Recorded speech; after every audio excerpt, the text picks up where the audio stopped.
Hey, this is Brian Parsons. I would like to welcome you to ICT Inc. This is my first podcast where I have already interviewed many artists from the Wichita area, and I plan on branching out and interviewing many more throughout the whole entire state of Kansas. If you like this podcast, we definitely appreciate any feedback from you. Please give us a like and a follow as well. Thanks for tuning into ICT Inc. Enjoy the podcast.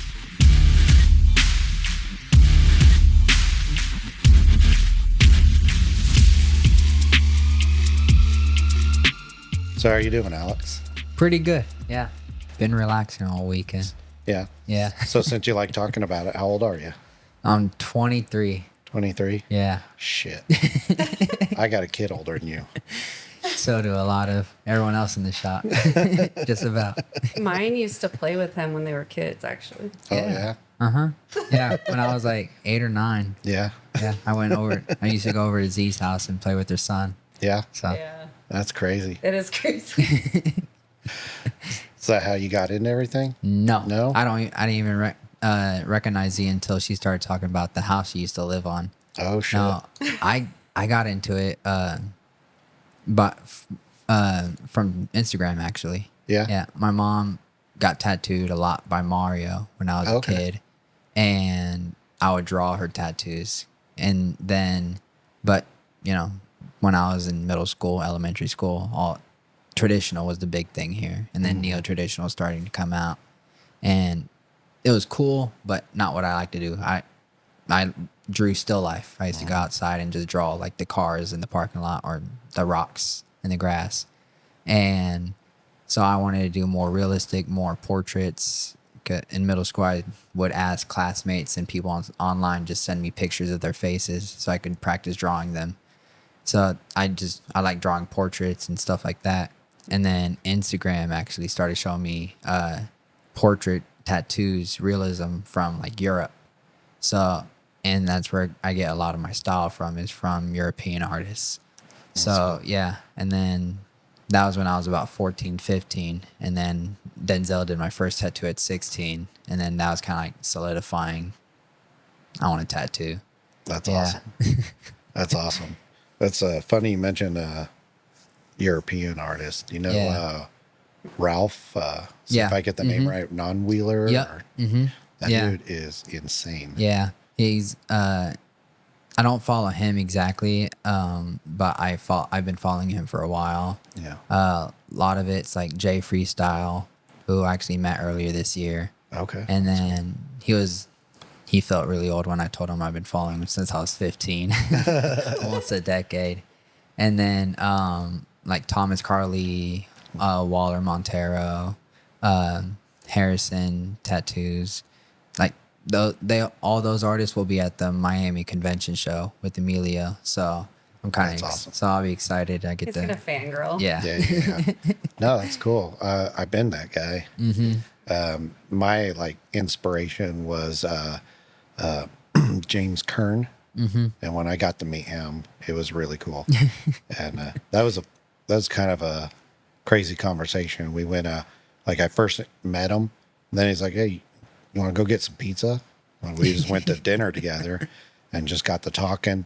And then he starts talking about Wichita because, you know, after I mentioned being from here, he's been here a lot. And then he's like, every other famous person I ever meet knows people I didn't like. Yeah. So I was like, "Oh, do you know Shane Gross?" And I was like, "Yes." Not a very good past, but he doesn't have a very good past with her either. So, but usually, as we were talking about him, I mentioned Wichita, and someone will say, "Do you know Dennis McPhail?" So, you know, when he calls himself Famous I was McPhail, gonna say famous. it's true. It's true. Everybody knows him. But no, it's really cool when you get to meet your idols, though. Yeah. So And I'm excited. Sounds like there's a lot of them at that show. Yeah, just about every single one I've been looking up to since I was in high school. Yeah, we'll be at that show, either judging or working the show. That's So, cool. yeah. I know you've done a lot of traveling with conventions lately. Have you made it to Europe? Yeah. No, not Europe specifically Asia. I've Asia. been to the Philippines, and then I got right after that, I got the opportunity to go to Poland. So I'm thinking about going to Poland next year. I think that'd be a good one for you. That's where you find a lot of realism artists. Poland, like some of the shows in like Holland and Amsterdam. Yeah, a lot of them are like in Spain, Italy, Yeah. and then Poland, and Germany, and stuff like that. So, but yeah, so I'm not don't know if I want to go yet, just because it's on Thanksgiving week. Oh, So yeah. I'm not too sure yet, but I'm the kind of guy at your age, I would have jumped on it. I was like, screw Thanksgiving. They That's said a- when they went over there, it really humbled them because, you know, they're really good here. And then they go over there and they're like, I'm not the best in the room by far. at the Philippine show, they only had 2 days for the convention, not instead of 3. And people did like full leg sleeves in those 2 days. And me, I got like this little piece like that. And yeah, people did like from ass to ankle, both sides done in 2 days, impeccable, in full color too. Yeah. And I'm like, Jesus. It's those big needle groups. Yeah, a lot of them just use 27s, and that's what Denzel uses now. After all Yeah. that, after that show, he's like, I'm just going to use 27s now. Big needle groups got famous over there. Yeah, it's been something with like especially Japanese tabori and stuff. They always use large needle groups to do their stuff, even when they're just like, you know, just pushing it in there. They There's use a whole lot of technique too to like at the conventions to do that their layout, you know, they make sure that they can use those big needles, and you know they'll do like a big huge face here, you know, like there's lots of detail in one spot and the rest is loose. We went over that when I did that dragon I was telling you about on yours. So I told Allie I was able to get a lot done in like 2.5 hours because it was very open and loose, and you use big needle group and you can color a lot in. You know the name Philip Liu? No. Should look Philip Liu up. He's one of those guys who do back pieces in a day, and it's because of how he designed it. But he's a big deal. Philip Liu. He's part of the Liu family. Trying to remember what it was called, but he was a big tattoo artist throughout the 90s and early 2000s, and he's still a big deal. Like for a lot of, especially you talk to these European artists or Asian artists, and you bring him up, they'll tell you need to meet that guy.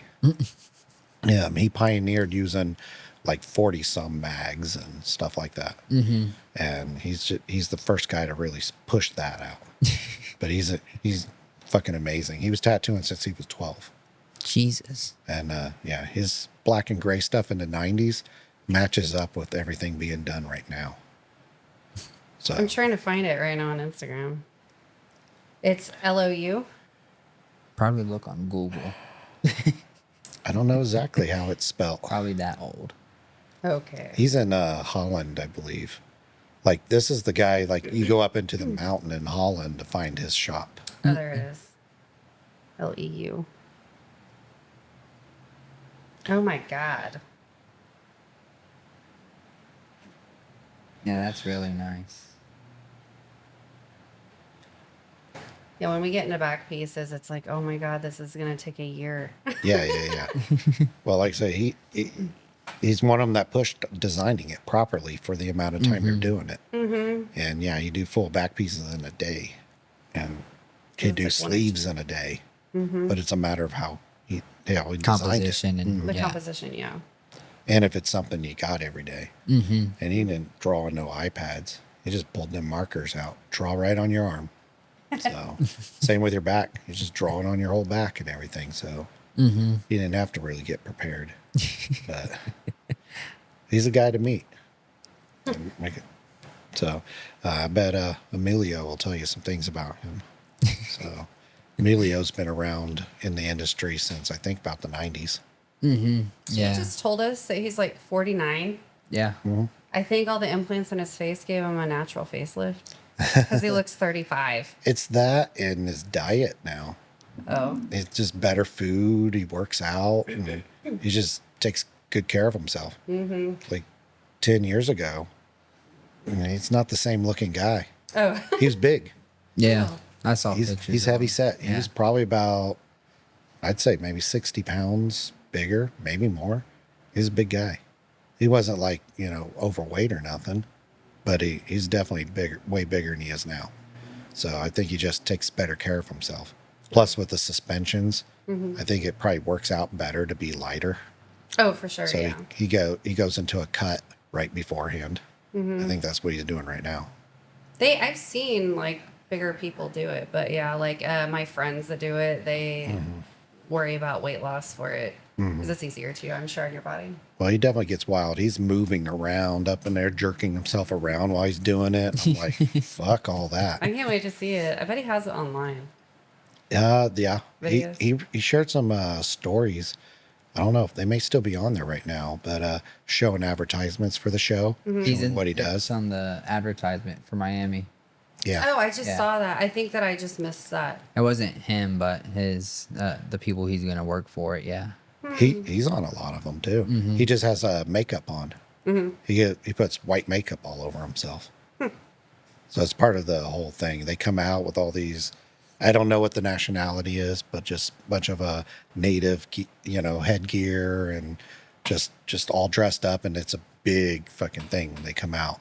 Then all the firework, and then he starts doing the suspension, and then swings over, picks her up, lifts her up into the air. It's crazy. I literally just met him as like the dynamic truck guy. Yeah. I had no idea. I mean, they met him, and yeah. Yeah, we met him at Divine. Yeah, and that then- was the reason why he came through Yeah. Wichita after they talked to him. because we met him at Divine, and then he invited us out to Miami, and we invited him out to because he was doing the dynamic supply store, and then he was like, I drive all through the country selling it out of my truck, and I was like, he's always drove through Kansas, but he's never stopped in Kansas. And we're like, Yeah. might as well stop in Kansas. We got a lot. We only have one truck that stops here. That's like every 3 weeks. So just stop by, and I guarantee people are gonna buy out of Oh it. yeah. He said that first weekend he did better here than he does in places like LA. Yeah. And I think we just don't have much in supplies. You just got Thai, and that's really about it. So he did really well. And then, Rockabilly comes through. That's what I was going to say, Rockabilly. But they carry different stuff. So I'll get stuff from both of them. Yeah. I talked briefly with Emilio, and we got busy with the convention, but we're going to revisit it. He's going to try to make like a little home base here. So we'll have a supply store here, possibly. Oh, that one. Oh, yeah, So- he was talking to me about that and at the convention. Yeah. So like be a place like he could stock it up, and we'll just make a small cut from them, but they could just sell the supplies out of here, and it'd make it a lot easier. Then people come get it whenever they want it. So I think that'd be a cool thing for everybody to have. So For sure. a little bigger selection for a storefront. So, but any other places you've been wanting to visit? A lot of it's just in Europe. I want to Yeah. go to Europe so badly. Yeah. I've been to the Philippines, Alaska, Hawaii, the surrounding states. I'll go to Miami in 3 weeks. And then, mainly Europe's the only thing big on my list.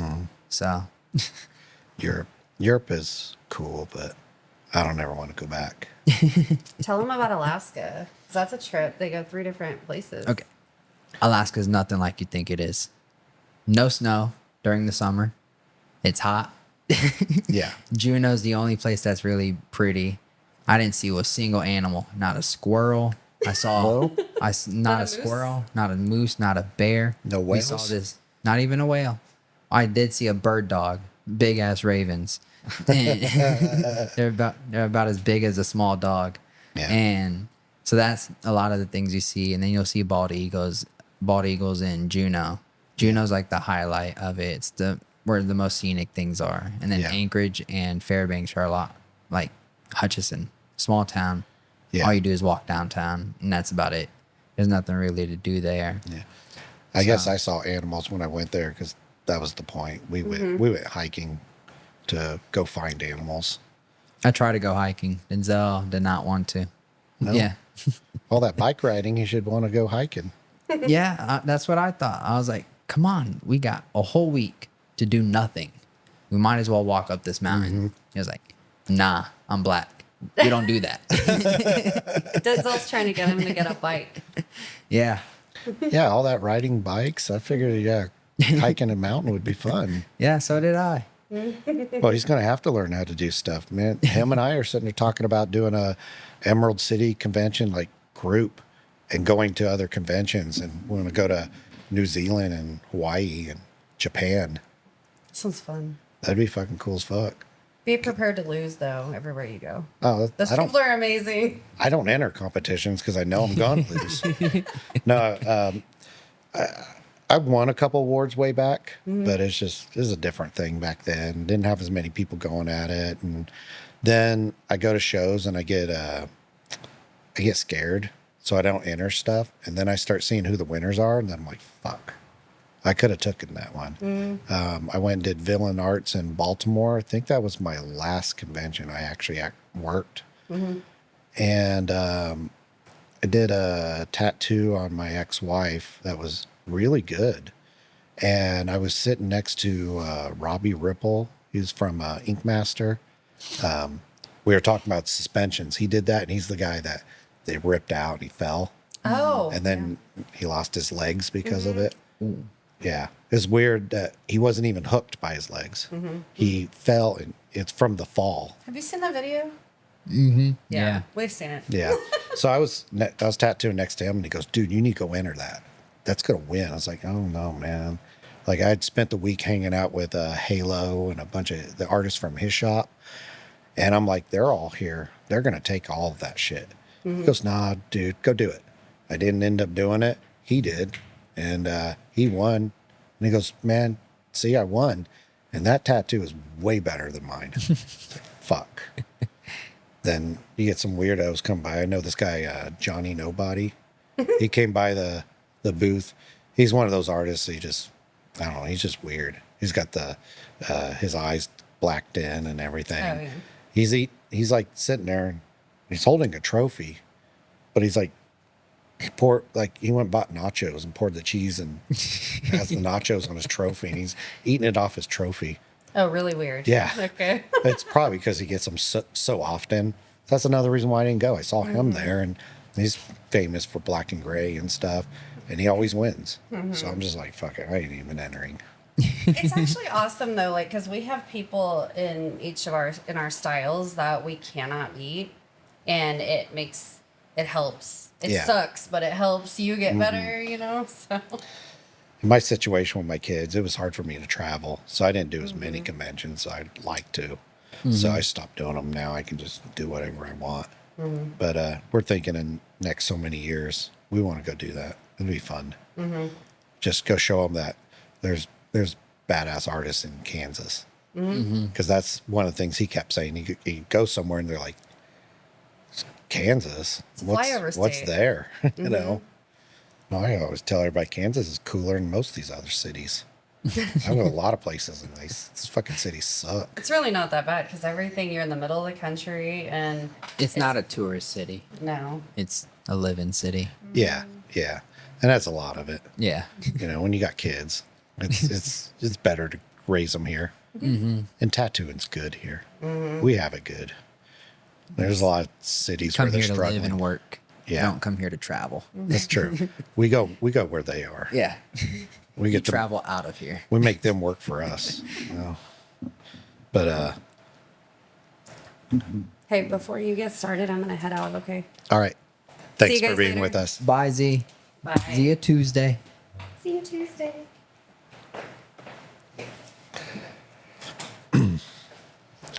So you didn't like a lot of Alaska?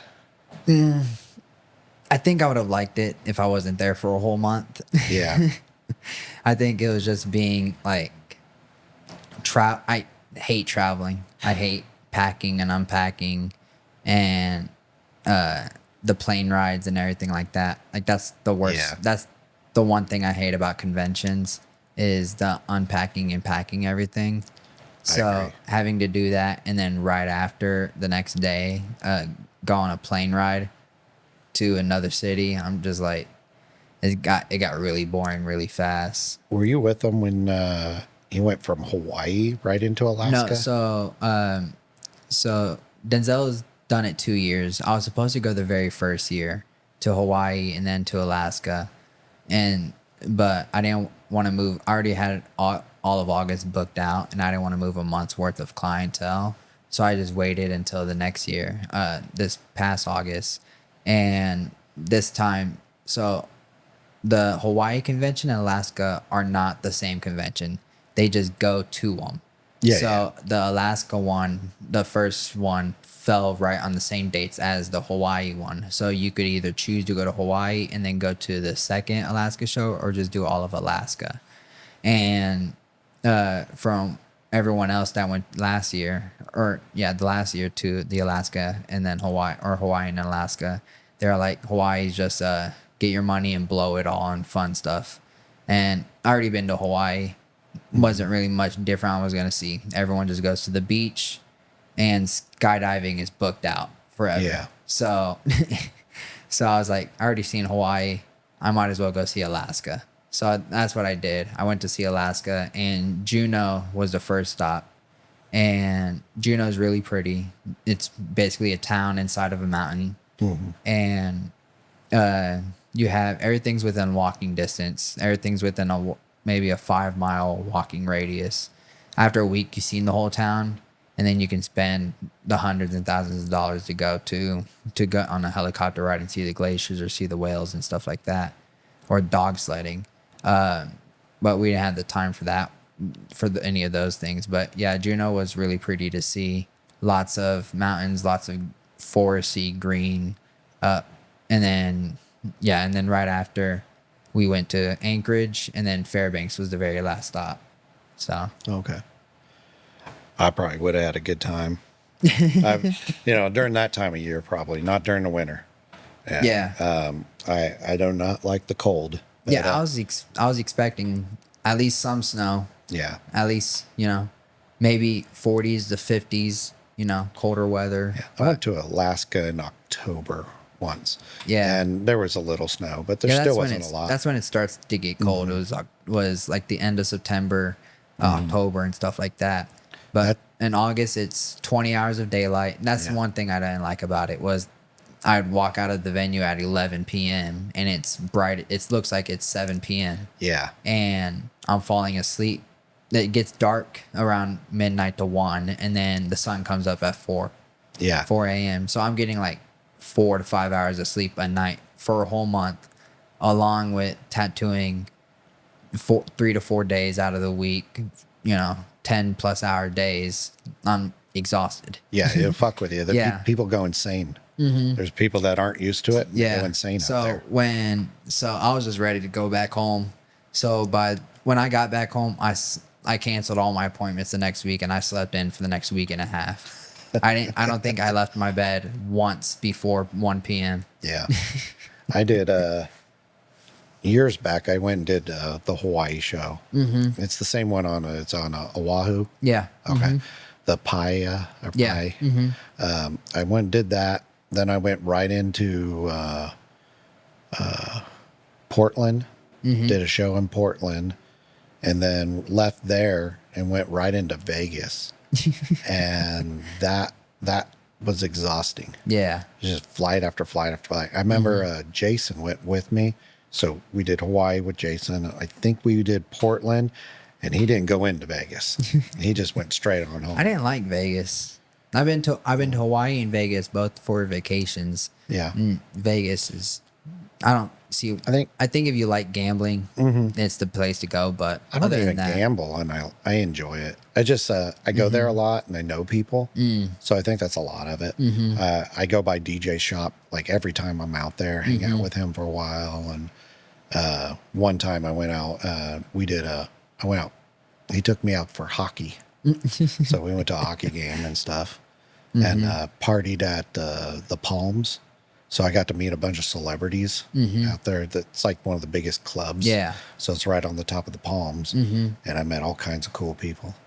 Got to hear some wild stories out of people you never thought of. Do you know who Penn Jillette is? No. You know it's probably another old thing. Penn and Teller. Yeah. The comedians that Yeah. that's Penn Jillette. Oh, okay.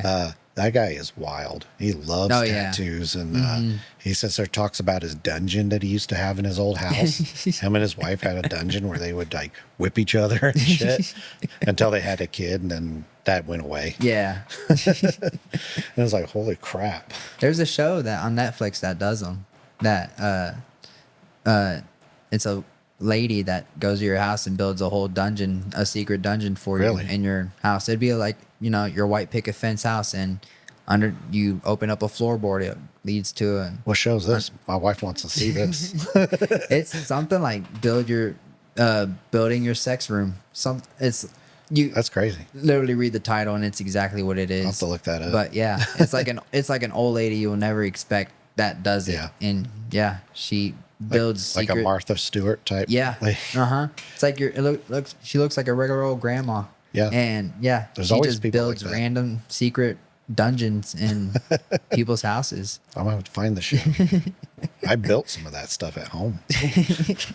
I got back into woodworking, so I just had fun. You know, what's that? The stocks that you're handcuffed like this and all that. I built one of those in my garage right now. But yeah, I'm gonna find that show. It's a pretty good show. Yeah, Pretty interesting. yeah, I'm gonna do that. We're gonna kick the kids out of the house. We got an extra room down in the basement as soon as my son moves out. Hell yeah. Yeah. He's the one that's 25 too. Oh God. Shit. I can't get rid of him. It's gotta force it. No, that's what's happening. He's getting ready to move out in a few months. Hell yeah. So it's just, I'm one of those guys, split family. So I'm like, you can live here, but I think it's good if he's not just living off of you. no, he goes to work and stuff. Yeah. So I wish he would have became a tattoo artist. None of my kids want to do it. Why not? I don't know. They're just uninterested. I mean, my oldest son, he don't draw, but then my middle son, he draws all the time and doesn't want to do it. What does he do? He sits at home and does nothing. Oh. But he lives with mom, Oh, okay. so So it's okay. yeah. So it's what it is. I mean, he's had little jobs here and there, so he doesn't sit around and do nothing, like that. But it's just like, come on. Well, But- I will say if they don't want to do it, then it's probably best they don't. Yeah, I'm never going to force Yeah. him. It's just, he's got some illnesses. It's going to keep him from working a lot of normal Yeah. jobs. But I'm like, tattooing's perfect. You need to take time off, you can do it. You ain't got no boss telling you you're fired. You're sick for a couple weeks, take the time off. So, but those are other stories. Yeah. It has its Yeah. tattooing has its pros and cons. It does. It's you're your own boss, but you're also your own boss. Yeah. Like, you have to hold yourself responsible You do. And You- that's and accountable. the pluses and minuses Yeah. about it is that I can take a vacation, but I also have to do payroll, Yeah. taxes, business taxes, keeping up with clientele, Yeah. keeping up with my own business. You're sitting there So, talking about payroll. You're a little farther than I am on this stuff. You're acting like an old person. I I treat tattooing like it's a 9 to 5 business. Yeah. I, No, you really should, because you're gonna have a lot. You're gonna have your shit together Yeah. later. Because everyone will treat tattooing like it's just a part of their life. And that's cool, but they also treat it like it's just something they do for fun. Like, yeah, I'm a tattoo artist. Oh, I don't care about, I'm a tattoo artist. I can do whatever I want. Yeah. Where I'm like, no, it's a business. You should treat it like a business. Hold your clients like Yeah. they're going to be funding your business, So, That kind of goes back towards the difference in tattoo artists again. Like the newer generation is taking this more serious. yeah. You know what I mean? Tattoo artists from the old days been by the IRS and been audited and shit. And that's hell. Yeah. I've been through it. I'm one of them. I've been audited. It's How much did you have to pay back? well, in the end, it ended up saving me money. It was crazy. So at first, like, well, I normally always did my taxes, stayed on top of it, was good on it, but I had, you know, a bunch of stress and bullshit. Yeah. You know, my mother had passed away, and then I messed up one of my things. I forgot to sign one spot. Yeah. They sent it back. I was dealing with all the grief and all that stuff with all that. They just put it in the back of your head. I shoved it in the glove box and didn't fuck with it. Yeah. Then here comes next year's. And then I'm just like, I'm already feeling drowning, even though it's just signing one thing, paying a penalty, and then doing my next year's. Yeah. But to me, is already deep into that. So I didn't do it. And then here comes year 3, year 4. Yeah. And year 5, it was a problem. Yeah. And then, so I had to bust ass and clean that all up. Yeah. And at first, they're asking for like $400,000 because once they audit you, they take away all your assets. like, well, they anything like you put away, you know, or Yeah. that you said like.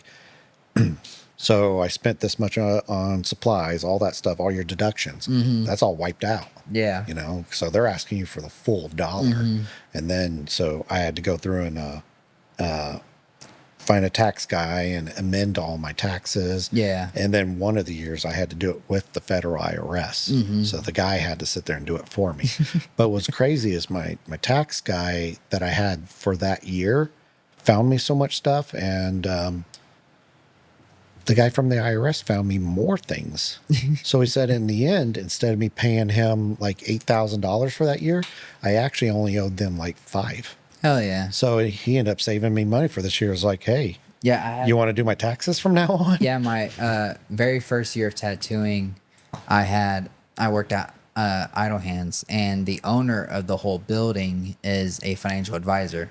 He built his house on top of Idle Hands, which is actually really cool. Like, and is going up to his house. Yeah. He has the original Coca-Cola advertisement. Yeah, the he was one telling where, me about that. The one where you where they painted on it instead of the vinyl. And he became my financial advisor, and then he gave me his CPA and stuff like that. So right off the bat of tattooing, maybe only after like the second year, I started using an actual CPA, because it started getting into where it was getting out of my knowledge of taxes, you know, with deductions, and then head of household and mileage and stuff like that. So, and then flights and stuff like, and just a bunch of other stuff. So, but yeah, I strongly advise anyone to get a CPA. That's Like, what I did. it might cost you a little more, but yeah, get a CPA, because That, and it's insured.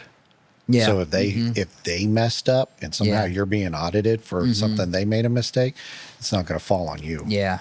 So that's something I feel a lot safer about. Yeah. After I cleaned all that up, that's where I kept everything. And yeah, I'm glad I did. Yeah. And that's one thing, like, I feel like every new apprentice should learn is not just tattooing, but the business side of tattooing, like the LLCs, S corps, taxes, you know, deductions and stuff like that. Like, Maybe that's what you need to do, is teach a seminar. yeah. The business side of tattooing. There's been people that have done that. I can't remember his name. He was well liked into the early 2000s, but he taught a class on all that. Like, he went through everything on your finances, to how to book, Yeah. to how to travel for a convention. Yeah. Man, I just wish I could remember his name. But that his whole class was that way. You came out with a booklet telling you all this stuff, and it would make you a better tattoo artist. Yeah. You know, and all in general for your future and everything. Like, I have a Roth and investment accounts and stuff like that. And my head, I'm like, when I first started, there's tattoo artists that didn't. I'm like, you're almost 60 years old. you can't retire. Yeah. A lot of these people aren't going to be able to. Yeah. I'm lucky enough I'm going to be able to. Mm-hmm. That, and I'm going to have a wife with a retirement plan too. So. But on top of that is that we're good. Mm-hmm. So we're going to have an extra nice future. We're not going to just be comfortable retired. Mm-hmm. We're going to be able to have a nice time, travel the world still. Mm-hmm. So that'll be nice. And I've told everybody, think about that stuff. Yeah. Don't think about scratching by and then parting your money away. Yeah. But people do. Yeah. Especially my generation. There's That's always, what we did. There's, good and bad. You Yeah. won't be able to party in your 60s like you can in your 20s. Uh-huh. But you also can't work as long in your 60s as you can in your 20s. Oh, that's very true. So good of both worlds. Good and bad of both worlds. I haven't even made it that far, and I can't do that. I mean, I could do the party part. I'll definitely party harder than most of these people right now, but I just can't work.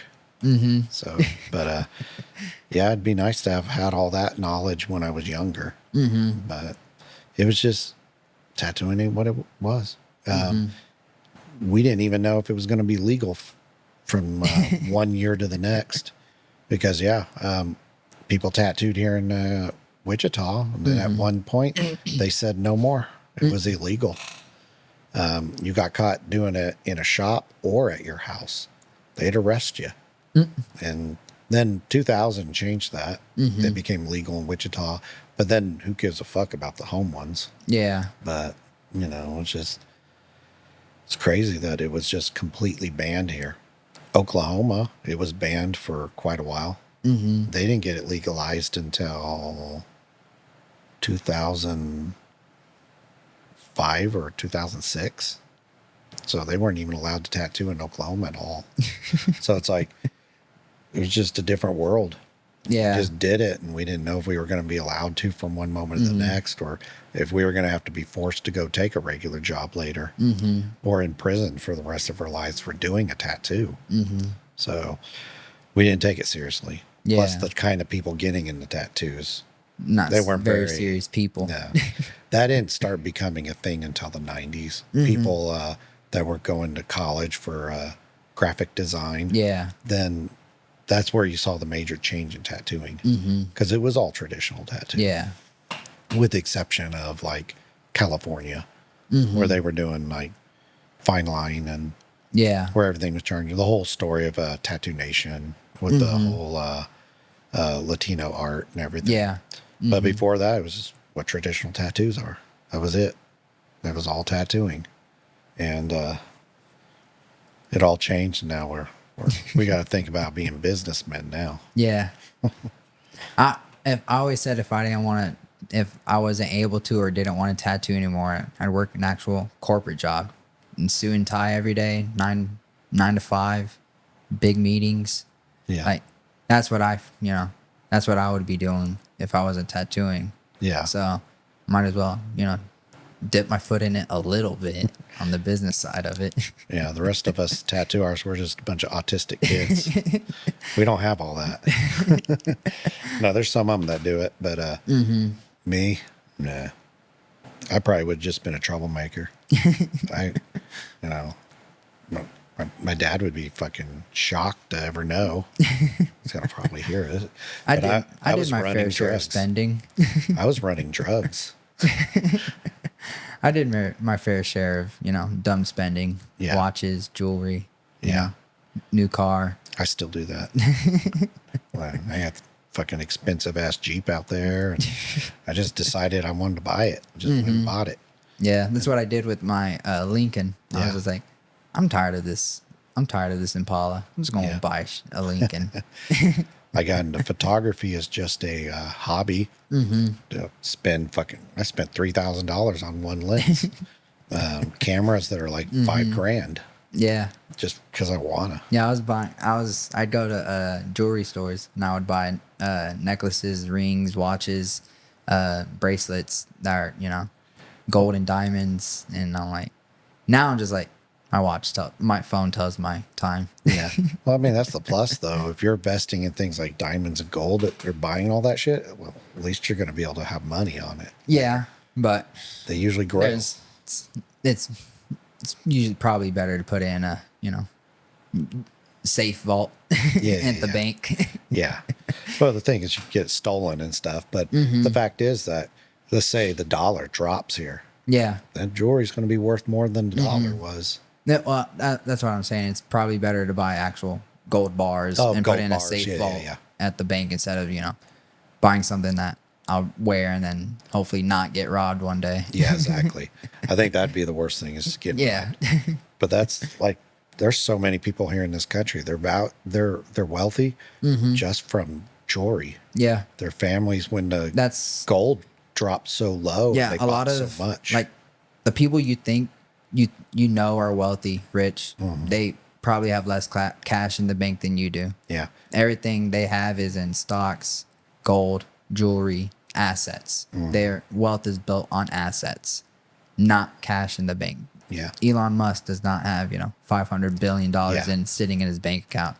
He probably has less, less than $50,000 cash on hand. Yeah. Yeah.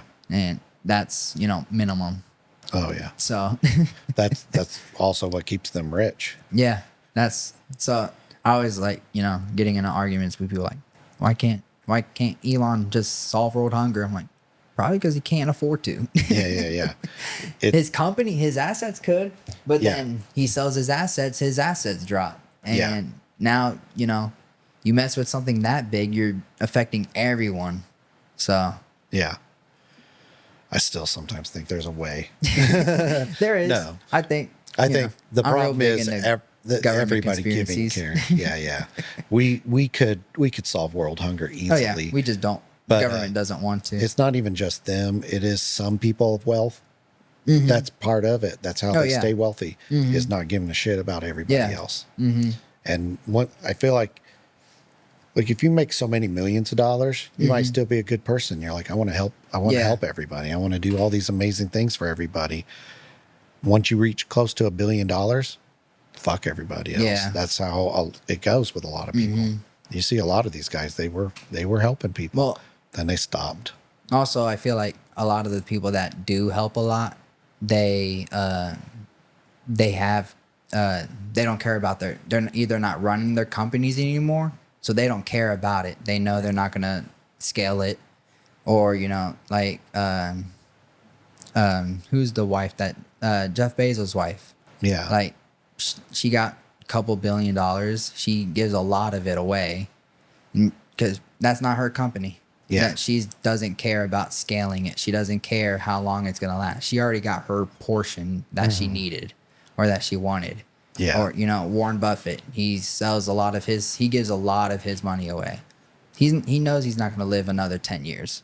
Yeah. So he doesn't care about, any of it anymore. So, whereas, Jeff Bezos and Elon Musk, they're still pretty young, in the adult world, I guess. Yeah. So they start to change when they get older too, though, sometimes. So they want to scale it. They want to, keep all the money they can to reinvest into the business instead of just giving it away for, why give $1 billion away when you can put that back into the business and scale it, $10 billion more. Yeah, true. So there's, good and bad, greed and, non-greedy people. You just never really know what people have in their intentions. Yeah. Two, it's also some people just look at certain people and assume they have more money than they really do. I get that all the time. You own a business. Yeah. Oh, you're running a convention. You have to be a millionaire. It's like, yeah, no. no, not even close. So maybe somewhere in assets, maybe. But I can't just spend all of it. Yeah. So. Like I pay myself like $25,000 a year. That's all I need to live on. That's, I'm very, I guess not frugal, but conscious of, where I spend it.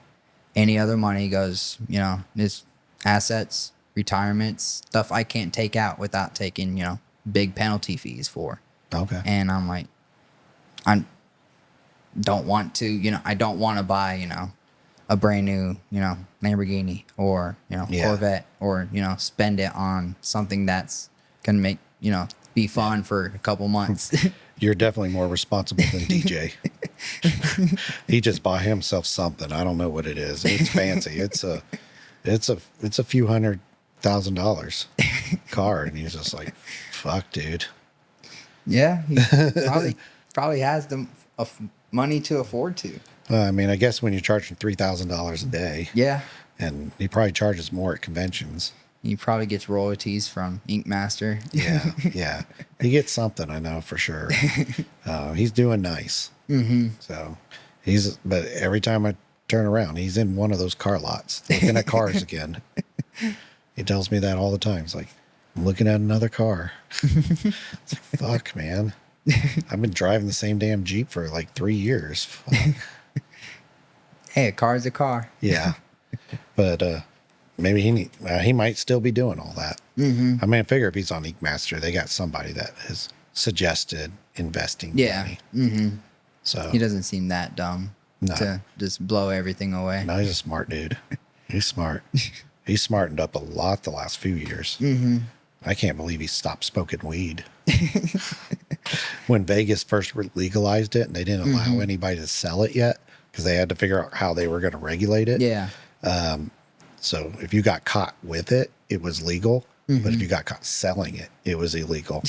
So I was like, I had to still go up to a shop and say, hey, got any buddies, I can buy something from? I want to have a good weekend. He's like, yeah, let me call my. And we had to do this like we were in high school. This buddy's like, how much? And just tells me how much. He goes, okay, hold on.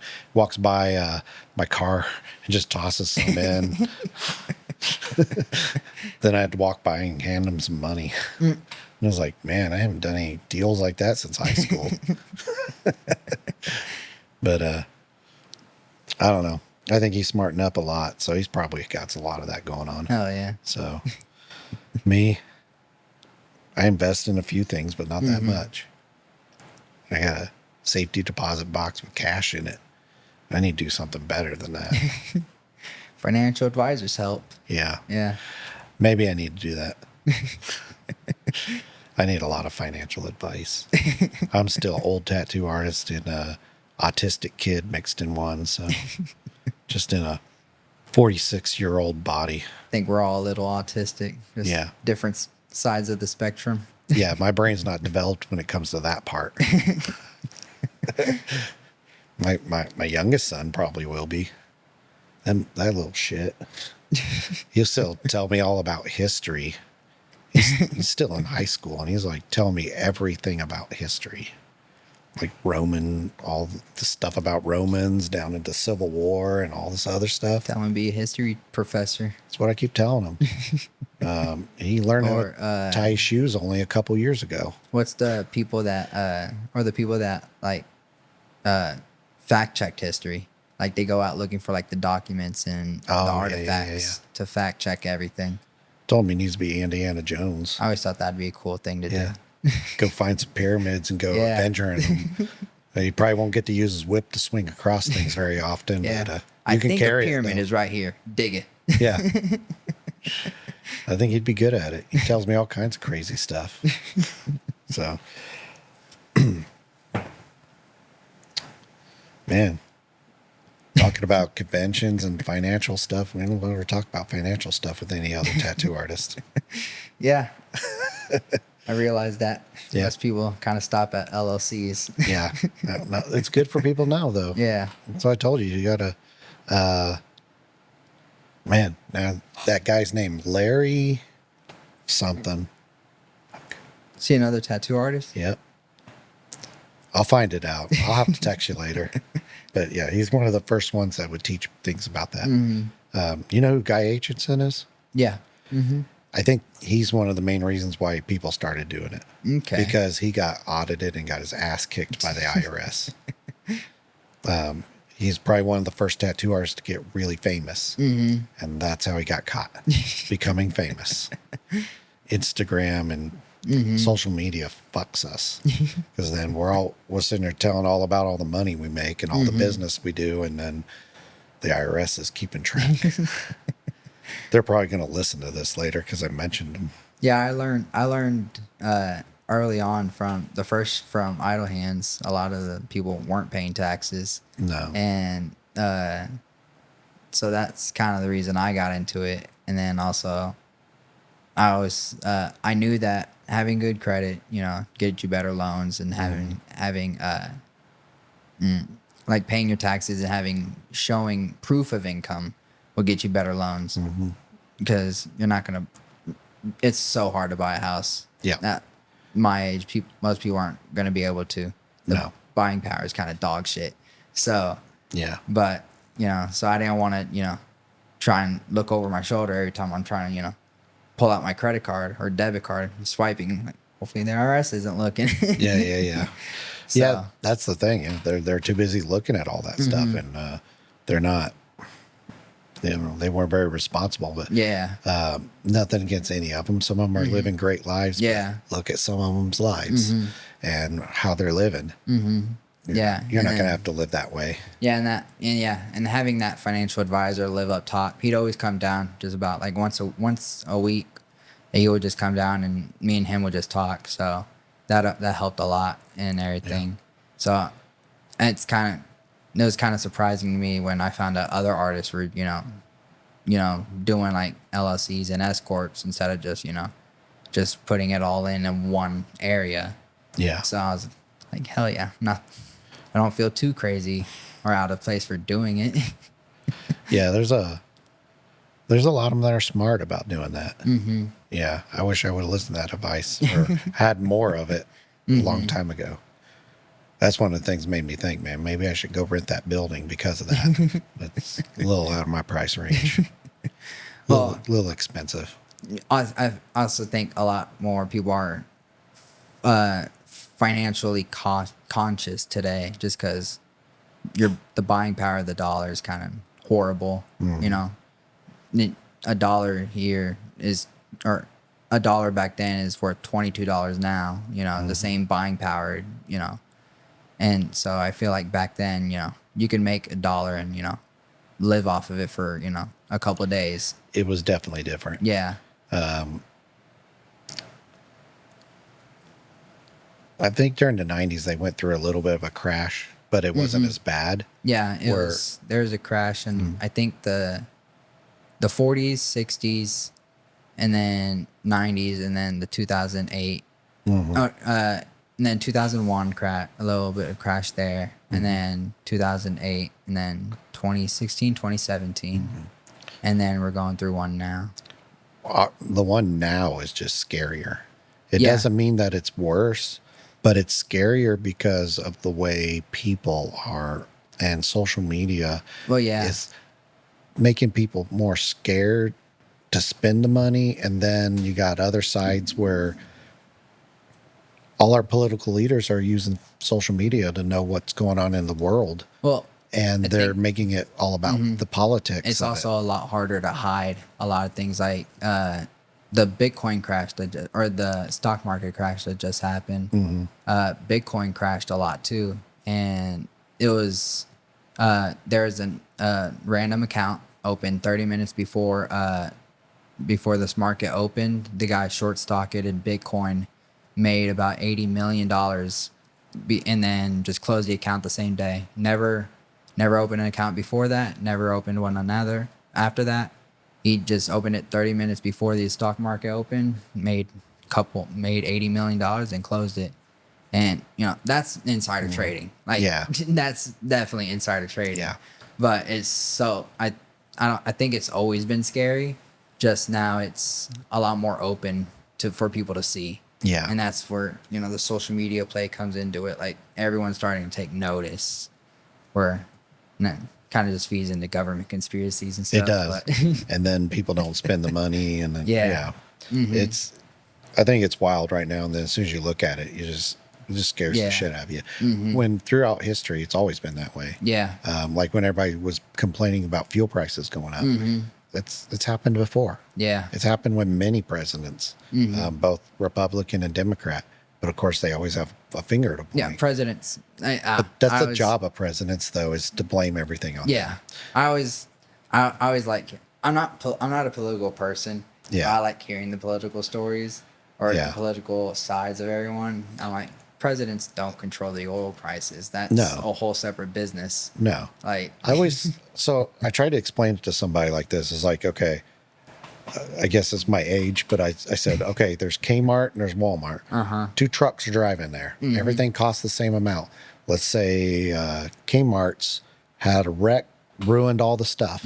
So they had to rebuy things, bring it back up to there. So because they lost all that stuff, they have to up their prices a little bit. yeah. Well, then Walmart turns around and says, well, fuck that. I'm going to up my prices anywhere. Was it the truck driver's fault that was driving to Kmart? Why Walmart jacked it Yeah. up? You know, well, Walmart just felt the need to jack it up. Yeah. Well, when they complained, you know, what was it, 5 years ago? Or no, it was a little longer. But when about 5 years ago, they shut off the oil pipeline and all of the gas prices went up. Yeah. Barely did any of that oil was gasoline for America. Yeah. And it went up around the whole world. It was just COVID happened. People weren't putting gas in their cars because they weren't going nowhere. Jobs were doing things at home. So they lost a lot of money. So as soon as people started getting back out on the roads, they jacked that price up. Yeah. Oil is a world thing. It's not a U.S. thing. Exactly. And it jacked everything up, and they just blamed it on one pipeline caused all that. And it's one pipeline.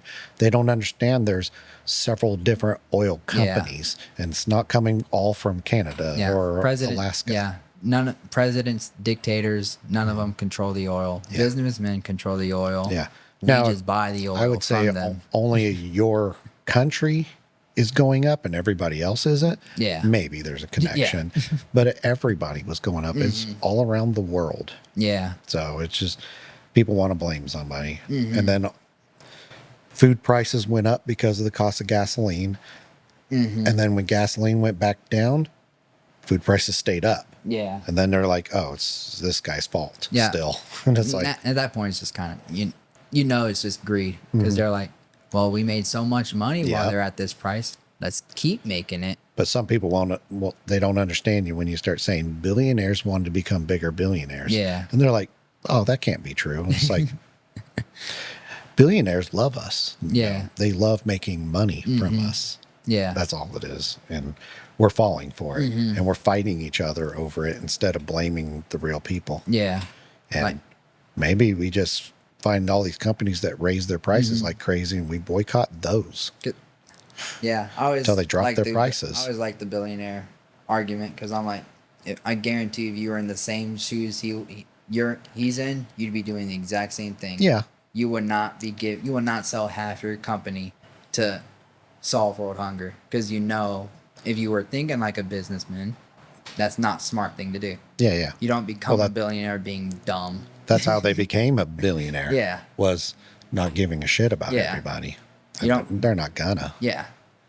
So you can live happy, give away, half your income, or you can make enough money and then, give away at a later date, but not all the time. So Exactly. Like, I don't know how I would act. I always say if I became a billionaire, I'd love to live forever by giving everybody money and people thinking I'm the most amazing guy. Go down in history as the guy that gave everybody, millions of dollars and solved world hunger.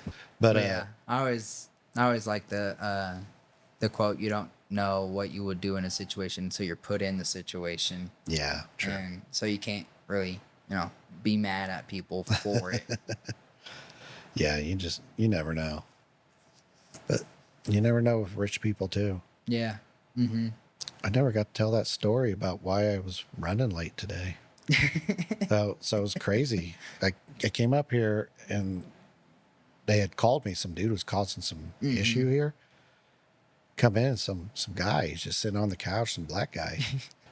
But he's like, he barely saying anything. He kept saying Bing. Bing? Bing. And I was like, Like BING? yeah. It's like, what's Bing? We don't even know what the fuck he was talking about. And it's like, sometimes you run into some of these people like downtown or sometimes up here a little bit. They got like schizophrenia and, usually like, crackhead or something. He wasn't no crackhead. He had some nice clothes on, like fancy watch on him. Like he was Bing is fuck off in Vietnam. Is it? Yeah. Tin taught us that one. Yeah. Bing. But he kept like he first come in here and they were like he was pointing at the barcode and saying that. Yeah, he kept pointing at the QR code and saying Bing, like Bing. Maybe scan And it. then for a while he was getting like kind of mad at everybody around here, and we didn't know why he was getting mad. But I showed up later and he's just sitting there, and so I just tried to talk to him, and then he kind of got up, kind of got a little aggressive. So I just kind of got him down on his arms, got him out of the building. But then like later he was like walking around in the road out here, and then at one point like we had called the cops, and it was like 45 minutes, an hour later for whenever he showed up. But he lay down in the road. It's like, holy shit, someone needs to show the fuck up. Yeah. We thought maybe he was on fentanyl or something. So we had some of those old narcum things here. So we go running over there and making sure, but he gets up before that because a bunch of people pulled over around him, making sure he was okay. But it was wild. Hold on. What's up? What Yeah. you guys doing live studio? Yep. I'm just working on a situation with the house next door there. Oh, okay. I hey, I think they got the water from the air conditioner. Oh, yeah. You said that yesterday. Still supposed to be fine here. Okay. Hey, Okay. I'll holler at you tomorrow. want me to lock this door for you? Yes, please. I was about to see the situation in person. Yeah, I was like, holy crap, did he come back? I mean, they picked him up and they took him away and stuff. I thought he was, yeah. I thought the guy had died or something earlier, but it's like, yeah, that's my landlord. He come in and I was like, holy shit, is he back? Right as I'm telling that story. We're going to have to leave that in here. But, yeah, it was definitely an interesting day. Sounds like it. I got to running real late. I was like, holy fuck. So I had to come in here and hurry up and set this stuff up. So I never know what I would do in that situation. I had when we worked in Hutch, we had a homeless guy come in. He asked to use the bathroom. yeah. And it was just Denzel already left, so it was just me in there in the shop alone. And I was like, yeah, sure, it's in the back. He was in the bathroom for over an hour. Really? Yeah. And when he came in, he was wearing sweatpants, like 3 different coats, Yeah.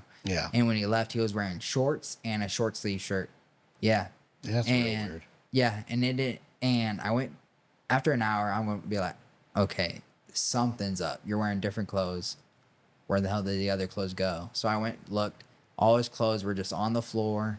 He somehow managed to get into our supply closet, and I'm like, Jesus, like The fuck? like what the hell do I do in that situation? Yeah. Like We've had someone show up here, and I guess they sat in the bathroom for quite a while too.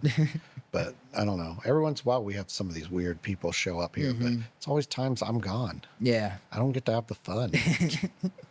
They had somebody get like real mad and throw something.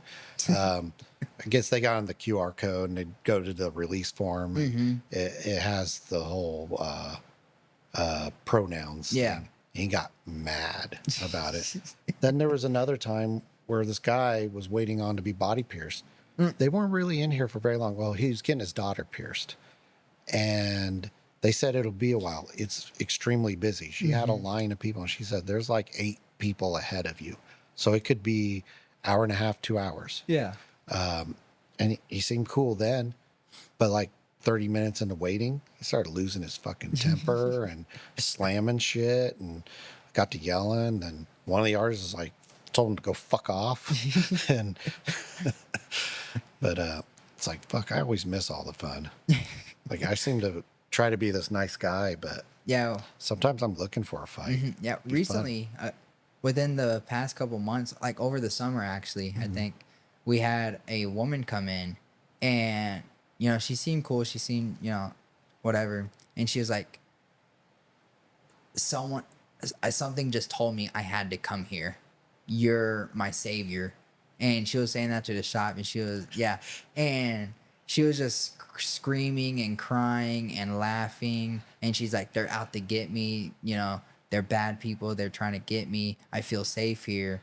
Something I just got in my car and just started driving, and something told me to drive here. So that must mean that you're my something, and something like that.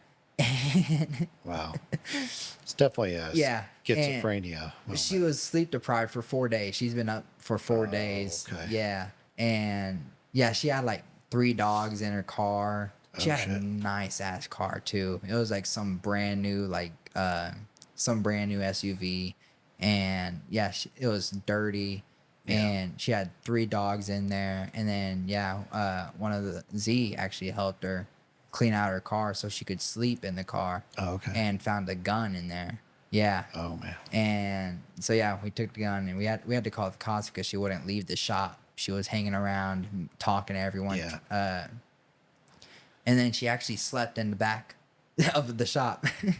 We have a couch in the back, and she actually just slept there. And we had to call the cops, and she was like sleep deprived for 4 days and everything. Damn. Freaked out of her mind. I'm like, that's wild. damn, that's something I see in a movie, a TikTok. Yeah.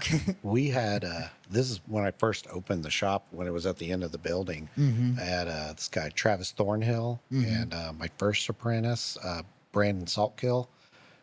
They were working, and they said some lady came in and was telling them how she was reincarnation of Eve. And all this stuff. And then after they said, you got to leave, we're going to call the cops on you. And she said that she was going to put a curse on them and this shit. So she leaves, and they told me that. And I was like, that's fucking crazy, dude. And then they were working on the roof, and I guess someone didn't tarp it very well, and it rained, and it flooded in the shop, but it only flooded their stations. My station was dry. Everywhere else was dry, but their 2 stations got flooded out. And I was like, man, you just pissed some fucking witch or Maybe something. she wasn't lying. She might have been telling the truth. That was some crazy shit. I was like, man, I'm glad I wasn't here to piss her off. Yeah. But all their stuff got ruined. Their machines back when they were coils and they were iron frame machines, rusted them all out. They didn't have any working tattoo machines. Damn. They should have listened. They had a legit curse put on them. I guarantee they'll listen now. Yeah. Oh yeah. Any crazy ladies walk in, they ain't calling no cops. Yeah. But I just seem to miss all the fucking fun. So. Well, you want to wrap this up? Sure. Oh. Well, if anybody wants to get a hold of you, where'd they get a hold of you, Alex? Facebook, Instagram, Snapchat, Alex Garcia Arts, and then my number 316-559-4455. Cool. Yeah. Well, thanks for being here. Thank you. I'll tell Z thanks for being here at the beginning. So thanks a lot. Thank you.